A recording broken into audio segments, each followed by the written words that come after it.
চলো, ছাই তো মারা রেডি হয়ে গেছে, আগের ভিডিওতে তোমাদেরকে দেখালাম। এবার এই যে পিঠে বানাবো তার জন্য চালগুঁড়িটা ভালো করে গরম জল করে মেখে নেব।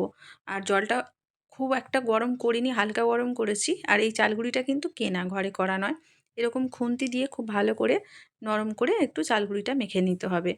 আর আজকে আমার মাও এসেছিলো একটু হাতাহাতি করে দেবে বলে। দেখো একদম রেডি হয়ে গেছে। এবার নারকেলের পুর ভরে পিঠেগুলো রেডি করে নেব।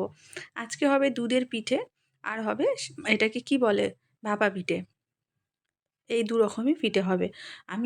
আমি মানে খুব সুন্দরভাবে পিঠে করতে পারি না, ওই খাওয়ার মতন আর কি চলে যায়, এরকমই জানি।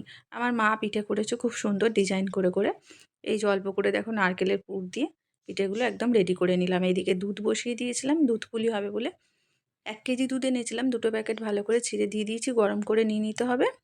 এবার দেখো, এদিকে গরম জল বসিয়ে ভাপা পিঠেটা দিয়ে দিলাম, আর এদিকে দুধের মধ্যে দিয়ে দিলাম এলাচ ফাটিয়ে।